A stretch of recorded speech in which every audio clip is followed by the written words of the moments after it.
When it comes to snapshot control of the desk, we don't actually use the console as the master controller. We have an external control system, Figure 53's QLab system. And the QLab system fires MIDI into the desk and recalls the snapshots. This enables us to put sound effects, click tracks, external reverb control, MIDI show control, MIDI time code, all in one centralized cue list, controlled by one set of buttons, and to have the desk respond to QLab in a succinct and synchronized manner. There's an awful lot of programming of VCAs and vocal microphones. For that reason, we actually split our snapshots into two types, band and vocals.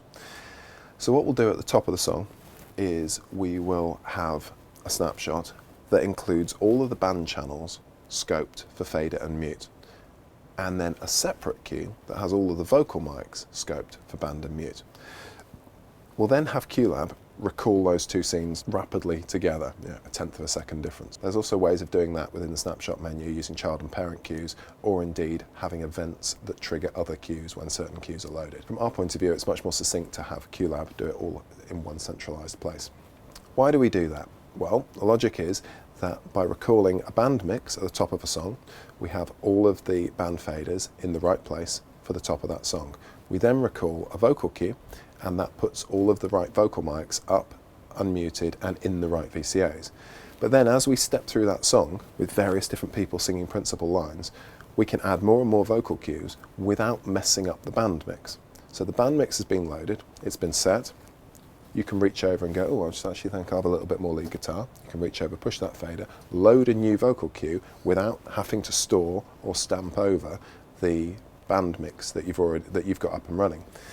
What that means is that you've got right until the end of the song to scroll back up to the band cue, hit the band cue and store it without having to worry about, oh, I've got to store this before I go into my next vocal cue. It also means that you can have 7 or 8 vocal cues within a song, but only have one band cue at the top, or if you've got a dance break or a big rock section towards the end of a song, you can put in additional band cues to load a different mix for that particular part of the song. So if as an example we look at I Would Do Anything for Love, you'll see that here we have a vocal cue at the beginning with just vocal mics assigned in it. If I pop to the band layer, you'll see there's no band mics assigned there at all. The indented follow-on cue, which is B, I Would Do Anything for Love, B being band, you'll see that all the band channels are assigned, but no vocal mics. You can also see here in the scope what we're actually recalling. So we're recalling fader and mutes, dynamics, pan and bussing, VCA assignments, names for the channels, some of the auxiliaries, and some plugins. So, for example, in this band cue for Anything for Love, we are recalling an EQ3 on guitar 1. I seem to remember that the guitar patch that he uses in this is really low, mid, heavy, so we just drop in a little low, mid pull on guitar 1 just to stop it being too muddy. So a lot of these snapshots get created during rehearsals and technical period. A lot of the programming of VCAs actually gets done before we even get in the theatre. So the VCA assignments, mutes, and vocal programming often will be done offline on a laptop in the rehearsal room before we've even stepped foot in the theatre. That gets updated on the fly as we go through technical rehearsals, dress rehearsals, that kind of stuff.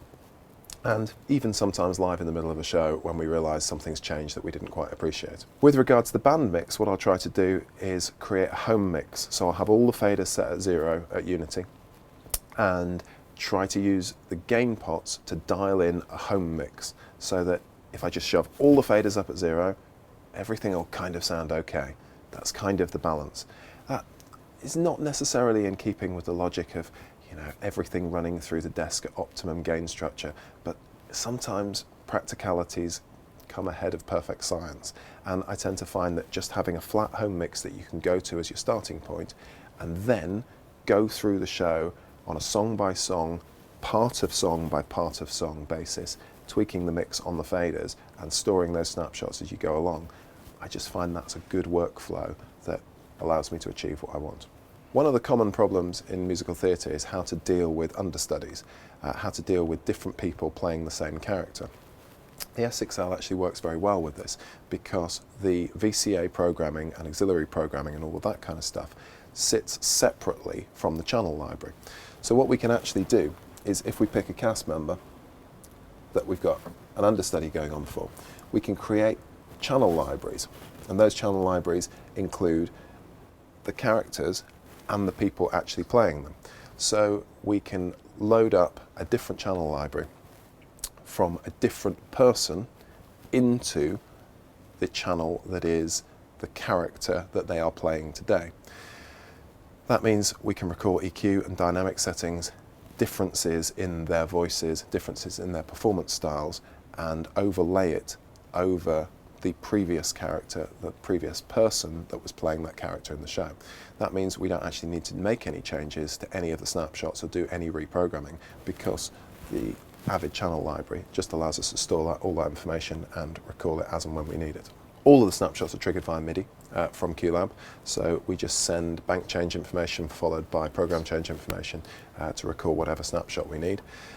This show, actually, from a musical theatre point of view, is not particularly complicated from a snapshot point of view. We have 286 desk snapshots. That sounds like a lot, but 42nd Street up the road is pushing on to 600 snapshots. We are actually beginning to make use of the new momentary snapshot facility that's just been added in 5.4. At the moment, we're not doing anything particularly clever with it. We have a queue that resets all of the mix VCAs, so we can just recall the same cue again and again and again at the beginning of each song, and it just flattens out all the mix VCAs, make sure they're all back at their 0 position. When I say mix VCAs, I mean the specific high resolution parts of the band, so it just makes sure that they're all back at 0 at the beginning of each song, in case the sound operator's been pushing and pulling them around and hasn't quite got the faders back to 0 at the end of it.